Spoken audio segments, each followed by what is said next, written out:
ناظرین، پاکستان میں صحافت اور زرد صحافت دو جملے بڑے اہم ہوتے ہیں۔ پاکستان کے اندر زرد صحافت کے علمبردار کون ہیں، آج اس پر بھی ہم بات کریں گے۔ پاکستان کے اندر صحافت کو اپنا دھندا بنا کر لوگوں کی پگڑیاں اچھالنا کیا ہوتا ہے، آج کی ٹرانسمیشن میں ہم بات کریں گے۔ پاکستان میں جنگ اور جیو کے مالک میر شکیل الرحمان اور میر ابراہیم صحافت کے نام پر کیا کچھ کر رہے ہیں، کس طرح یہ لوگ ذاتی مفاد کی خاطر زرد صحافت کے علمبردار بنے ہوئے ہیں۔ ان لوگوں نے جعلی خبروں کی فیکٹری لگا رکھی ہے اور عمر چیمہ جیسے لوگ ان کے لیے اعلی کار کے طور پر کام کر رہے ہیں۔ اس سب سے عالمی شہرت یافتہ لا فرم مرک تھامس نے پردہ اٹھایا ہے۔ انہوں نے اس حوالے سے ایک تفصیلی بلاگ لکھا ہے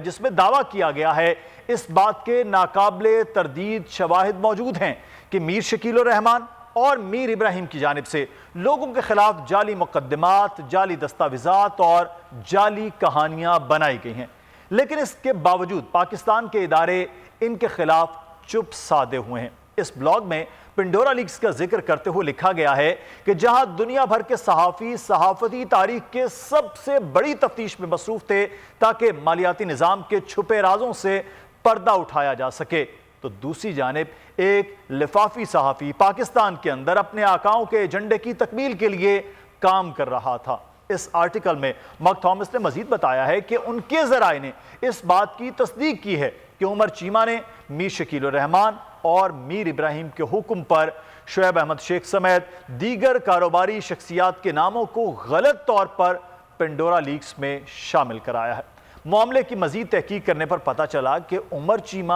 جب میر شکیل اور میر ابراہیم کو یہ بتانے پہنچے کہ پنڈورا لیکس میں ان کا نام بھی آ گیا ہے، تو باپ بیٹے نے انہیں کچھ مزید نام لسٹ میں شامل کرنے کے لیے پرکشش رقم کی پیشکش کی۔ ابتدا میں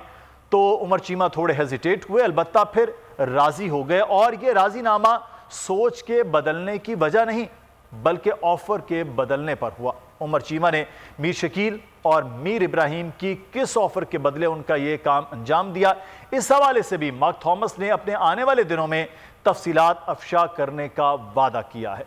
مرک تھامس نے آگے لکھا ہے اپنے اس بلاگ کے اندر کہ اگرچہ عمر چیمہ کا یہ عمل صحافت کے ساتھ بڑی غداری ہے، لیکن عمر چیمہ کے لیے یہ کوئی نئی بات نہیں ہے، خصوصاً میر شکیل اور میر ابراہیم کے لیے تو یہ سب کچھ بالکل بھی نیا نہیں ہے، کیونکہ یہ باپ بیٹے پہلے ہی جھوٹی بے بنیاد خبروں اور دستاویزات کی وجہ سے مختلف مقدمات کا سامنا بھی کر رہے ہیں۔ مرک تھامس نے اس حوالے سے ایگزیکٹ اور بول کے سی او شعیب احمد شیخ کے خلاف سازش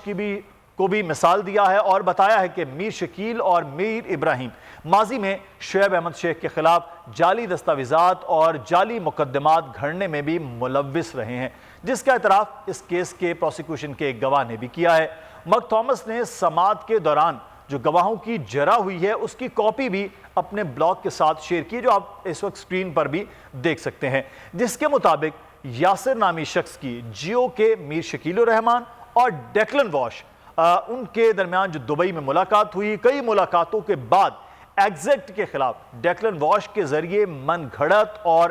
بے بنیاد آرٹیکل چھاپا گیا۔ ناظرین، ایف آئی اے نے اس کیس میں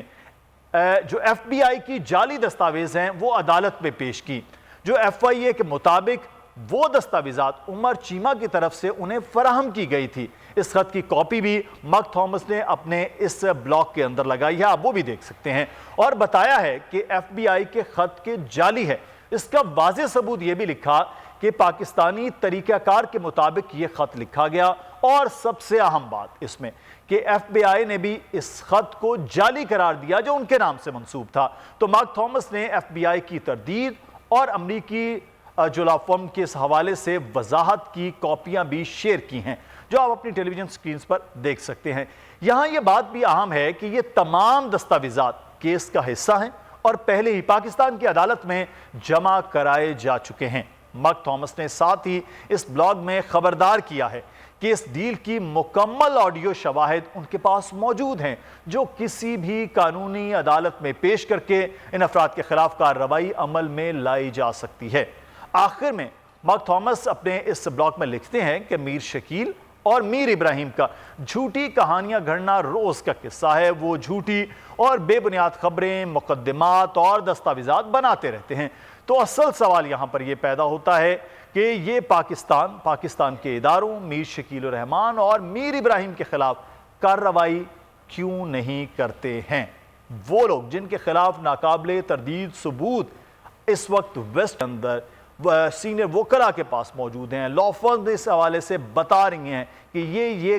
دھندا ہوتا رہا، جس کے بارے میں میر ابراہیم جو ہے میر شکیل الرحمان وہ خود پاکستان کی سب سے بڑی عدالت کے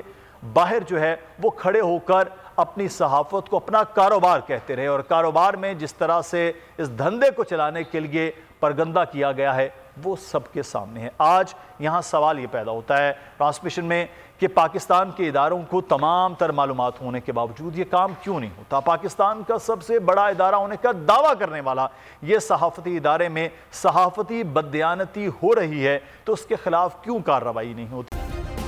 سبسکرائب کریں اور بیل دبائیں تاکہ کوئی خبر رہ نہ جائے۔